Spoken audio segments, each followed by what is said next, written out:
Hello students, आज हम factor affecting rate of reaction के बारे में स्टडी करने वाले हैं। उसमें से भी order of rate of reaction जो सबसे आईएमपी है उसकी स्टडी आज हम करने वाले हैं, जो पूरे चैप्टर में सबसे आईएमपी टॉपिक है। Factors affecting rate of reaction, चार फैक्टर, वैसे तो कई सारे फैक्टर है जो रेट ऑफ रिएक्शन को इफेक्ट करते हैं, लेकिन हम चार फैक्टर के बारे में स्टडी करने वाले हैं। उसमें से भी सबसे आईएमपी है कॉन्सेंट्रेशन ऑफ रिएक्टेंट, जिसमें हम order of reaction, zero order, first order, second order, उसमें से भी जीरो एंड फर्स्ट ऑर्डर सबसे आईएमपी है, जिसकी हम स्टडी करने वाले हैं। दूसरा है nature of reactant, nature of reactant भी इफेक्ट करता है रेट ऑफ रिएक्शन पर। टेम्परेचर भी अफेक्ट करता है एंड कैटालिस्ट, ये चार जो है फैक्टर वो रेट ऑफ रिएक्शन पे अफेक्ट करते हैं। उसमें सबसे पहले आज हम पढ़ने वाले how concentration of reactant affect rate of reaction. जो रिएक्टेंट हम लेते हैं उसकी कॉन्सेंट्रेशन कैसे रेट ऑफ रिएक्शन पे अफेक्ट करती है। तो हम थियोरेटिकली ऐसा सोच सकते हैं कि जैसे जैसे कॉन्सेंट्रेशन बढ़ती जाएगी वैसे वैसे रेट बढ़ता जाएगा, वो हम थियोरेटिकल सोच सकते हैं, यानी कि rate of reaction proportional, rate of reaction proportional concentration, यानी कि जैसे जैसे कॉन्सेंट्रेशन बढ़ती जाएगी तो रेट ऑफ रिएक्शन बढ़ता जाएगा। लेकिन प्रैक्टिकली ये प्रूव हुआ है कि अलग अलग रिएक्शन का रेट वो कॉन्सेंट्रेशन के प्रपोजनल तो है, लेकिन एक और फैक्टर है जो उसको अफेक्ट करता है, वो कॉन्सेंट्रेशन के ऊपर एन सिंबल से दिखाते हैं। जो एन है वही हमारा है ऑर्डर ऑफ रिएक्शन। एन 0, 1, 2 से इनफाइनाइट तक ऑर्डर आ सकते हैं, जिसमें से हम 0, 1, 2 का स्टडी करने वाले हैं। तो यहाँ जो हम ऊपर एन लिखते हैं वही है ऑर्डर ऑफ रिएक्शन। इसके 2-3 टॉपिक सबसे अच्छी तरह से याद रखना कि ऑर्डर ऑफ रिएक्शन है वो ऑर्डर ऑफ रिएक्शन कभी स्टोइकियोमेट्री पर आधारित नहीं है। जैसे कि आगे रेट ऑफ रिएक्शन था, वो रेट ऑफ रिएक्शन में हम स्टोइकियोमेट्री देखते थे, जैसे कि कोई इक्वेशन के आगे जो नंबर हो वो नंबर रेट ऑफ रिएक्शन को अफेक्ट करता था। लेकिन ऑर्डर ऑफ रिएक्शन वो स्टोइकियोमेट्री पर आधारित नहीं है, यानी कि order of reaction do not have any relation with stoichiometry of chemical reaction. ये अच्छी तरह से याद रखना कि ऑर्डर है वो स्टोइकियोमेट्री पर आधारित नहीं है। और दूसरी बात यह है कि एन हम थियोरेटिकली जान नहीं सकते, an can only be find out by experiment, यानी कि कोई भी रिएक्शन का ऑर्डर आपको दिया है तो वो ऑर्डर हम थियोरेटिकली काउंट नहीं कर सकते, वो एक्सपेरिमेंटली ही प्रूव हुआ होता है। एक सिंपल रिएक्शन हम यहाँ लेते हैं, ए एंड बी, ये रिएक्टेंट में से ए रिएक्टेंट एंड बी रिएक्टेंट में से ये दोनों एक दूसरे के साथ रिएक्शन करके हमको सी प्रोडक्ट बनाता है। अब सबसे पहले उसकी स्टोइकियोमेट्री आगे लिख ले, तो ये ए के ए मोल है, बी के बी मोल है, सी के सी मोल है। ये आगे हमने उसकी स्टोइकियोमेट्री ले ली। अब रेट कैसे दिखा सकते हैं, रेट को कैसे रिप्रेजेंट कर सकते हैं, तो रेट प्रपोजनल रिएक्टेंट की कॉन्सेंट्रेशन का मल्टीप्लीकेशन। ये अच्छी तरह से याद रखना, रेट प्रपोजनल रिएक्टेंट की कॉन्सेंट्रेशन, यानी कि ए एंड बी की कॉन्सेंट्रेशन का मल्टीप्लीकेशन करना है। अब इसके ऊपर हम P एंड Q सिंबल लिखते हैं। यहाँ हम ए बी नहीं लिखेंगे क्योंकि ए बी स्टोइकियोमेट्री है एंड हमको मालूम है कि यहाँ एन जो है ऑर्डर है वो ए एंड बी पर डिपेंड नहीं है, तो यहाँ हम P एंड Q सिंबल से दिखाते हैं। ये अच्छी तरह से याद रखना।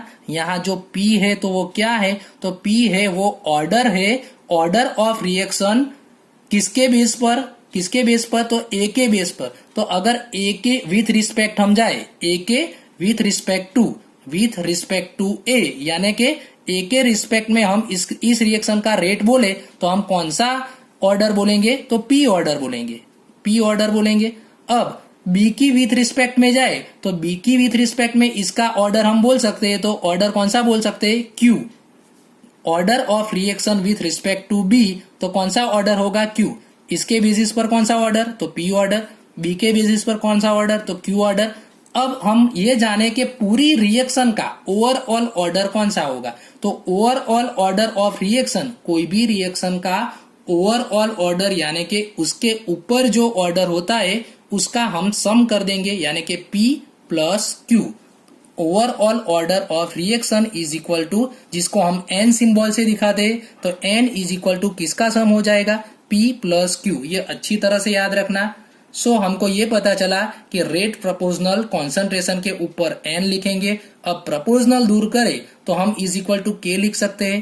प्रोपोर्शनल दूर करें तो हम क्या लिख सकते हैं, इज इक्वल टू के, यानी कि रेट को आर सिंबल से दिखाए, रेट को आर सिंबल से दिखाए तो आर इज इक्वल टू के इंटू कॉन्सेंट्रेशन के ऊपर एन, जहां के क्या है तो के है रेट कांस्टेंट, जिसको वेलोसिटी कांस्टेंट भी बोल सकते हैं और स्पेसिफिक रेट कांस्टेंट भी बोल सकते हैं। एंड आर एंड एन तो आपको अच्छी तरह से पता चल गया क्या है। अब ये टॉपिक सबसे आईएमपी है। के का यूनिट आपको पूछते हैं, zero order, first order, second order में के का यूनिट। तो के का यूनिट कैसे हम डिराइव करते हैं वो हम देखते हैं अभी। तो हम ये सिंपल एक रिएक्शन लेते हैं, ए एंड बी रिएक्टेंट में से सी प्रोडक्ट बनती है, जहां आगे हम stoichiometry small a, small b and small c लिखते हैं। तो इसका रेट कैसे हम दिखा सकते हैं, तो रेट इज प्रोपोर्शनल टू ए, उसके ऊपर हम पी लिखते हैं, जो पी हमको मालूम है ऑर्डर है, बी उसके ऊपर हम क्यू लिखते हैं। अब प्रोपोर्शनल दूर करें तो इज इक्वल टू के लिख सकते हैं, तो रेट को आर सिंबल से दिखाएंगे, तो आर इज इक्वल टू के, ए के ऊपर पी आएगा, बी के ऊपर क्यू आएगा। अब हमको किसका यूनिट डिराइव करना है, तो के का यूनिट डिराइव करना है। तो के को हम सब्जेक्ट बनाएंगे, के को सब्जेक्ट बनाए तो यहाँ ए एंड बी वो डिवाइड में जाएगा, तो आर की कॉन्सेंट्रेशन नीचे ए के ऊपर पी, बी के ऊपर क्यू। अब आर की कॉन्सेंट्रेशन, तो कॉन्सेंट्रेशन का यूनिट हमको मालूम है मोलर पर टाइम, ये हम पढ़ चुके हैं आगे रेट में। तो मोलर पर टाइम यानी मोलर को हम क्या लिखते हैं, मोल पर लीटर, मोलर को हम लिखते हैं मोल पर लीटर एंड टाइम, तो ये यूनिट तो हम आगे पढ़ चुके हैं, मोलर पर टाइम, ये हो गया आर का। वैसे हम ए का एंड बी का यूनिट लिख सकते हैं, तो ए का यूनिट भी मोल पर लीटर आएगा, ए तो कॉन्सेंट्रेशन है ना, ये आर था वो तो रेट था, आर को क्या था रेट, तो रेट का यूनिट हम आगे पढ़ चुके हैं मोलर पर टाइम, मोलर पर टाइम लिखा यानी मोल पर लीटर पर टाइम। अब ये तो कॉन्सेंट्रेशन है, कॉन्सेंट्रेशन का तो मोलारिटी का, मोलारिटी यानी मोल पर लीटर आएगा, तो मोल पर लीटर इसका, मोल पर लीटर इसका, ये दोनों का सम करेंगे यानी कि मोल पर लीटर ऊपर आएगा P plus Q, P plus Q आ गया। अब ये हमारा है मोल पर लीटर, ये वाला ये हम एक साइड में लिखे, यहाँ टाइम नीचे है तो ऊपर टाइम लिखेंगे तो टाइम इनवर्स लिख सकते हैं, टाइम ऊपर लिखेंगे तो टाइम इनवर्स लिख सकते हैं, एंड नीचे ये वन अपॉन मोल पर लीटर, मोल पर लीटर। अब P प्लस क्यू के बदले तो हम ऑर्डर कौन से सिंबल से दिखा दे, तो P प्लस क्यू के बदले हम N लिख सकते हैं।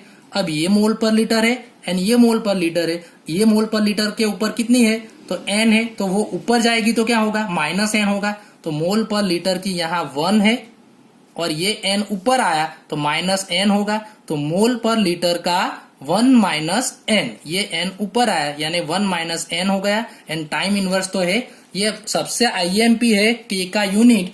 ये के का यूनिट आप याद रखोगे तो कोई भी ऑर्डर की रिएक्शन में यहाँ N के बदले आप पहले ये सोच सकते हो कि के किसके प्रोपोर्शनल में है, तो N के सामने हमको लिखना है, तो N यानी ऑर्डर है, तो जीरो ऑर्डर में N के बदले 0 लिखेंगे, फर्स्ट ऑर्डर में N के बदले 1 लिखेंगे, सेकंड ऑर्डर में N के बदले 2 लिखेंगे। तो ये तीनों यूनिट हम डिराइव कर सकते हैं, और एग्जाम में कैसे आते हैं वो भी मैं आपको बताता हूँ। तो सबसे पहले ऑर्डर ऑफ रिएक्शन जब N इज इक्वल टू 0, यानी कि कौन सी जीरो ऑर्डर रिएक्शन, तो यहाँ जीरो ऑर्डर रिएक्शन में हम N के बदले 0 लिखेंगे, तो मोल पर लीटर 1 माइनस N के बदले 0 आएगा, एंड टाइम इनवर्स।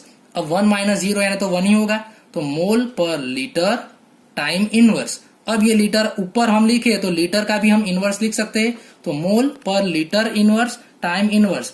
आपको ऐसे भी पूछते हैं कि के का कुछ वैल्यू दे दी हो एंड ऐसा लिखा हो, उसके पीछे यूनिट ये लिखा हो मोल पर लीटर इनवर्स टाइम इनवर्स। अब ये पूछेंगे कि ये कौन से ऑर्डर की रिएक्शन है, तो ये यूनिट से आपको पता चल जाएगा। अगर मोल पर लीटर पर टाइम आएगा तो जीरो ऑर्डर रिएक्शन होगी। चलो अब फर्स्ट ऑर्डर रिएक्शन, तो फर्स्ट ऑर्डर रिएक्शन में हम N इज इक्वल टू 1 लिखेंगे, यही इक्वेशन में N के बदले हम 1 लिखे, तो मोल पर लीटर 1 माइनस 1 टाइम इनवर्स। अब 1 माइनस 1 तो 0 आ जाएगा, एंड कोई भी यूनिट हो उसके ऊपर 0 हो तो उसका आंसर तो 1 आएगा, तो इसका यूनिट कौन सा आएगा टाइम इनवर्स। ये सबसे ज्यादा पूछते हैं, जैसे कि ऐसे एग्जाम्पल आते K is equal to 5 second inverse, ऐसा लिखा है, और पूछेंगे कि ये कौन से ऑर्डर की रिएक्शन है, तो आपको कैसे पता चलेगा, ये नंबर को आपको ध्यान में ही नहीं रखना है, सिर्फ उसका यूनिट ध्यान में रखना है। तो ये यूनिट कौन सा है? Second inverse. सेकंड इनवर्स यानी टाइम इनवर्स आया तो ये फर्स्ट ऑर्डर की रिएक्शन है। जैसे कि 4 मिनट इनवर्स, तो ये भी सेकंड इनवर्स जैसा ही है टाइम इनवर्स का, तो फर्स्ट ऑर्डर की रिएक्शन आई। अब एन के बदले अगर हम 2 लिखेंगे तो वो सेकंड ऑर्डर रिएक्शन हो जाएगी। एन के बदले 2 लिखे तो 1 - 2, 1 - 2 यानी -1 आएगा। तो मोल पर लीटर की -1 एंड टाइम इनवर्स अगर ऐसा यूनिट आए तो वो कौन सी रिएक्शन होगी? सेकंड ऑर्डर रिएक्शन होगी। ये एमसीक्यू में कई बार आपको पूछते हैं।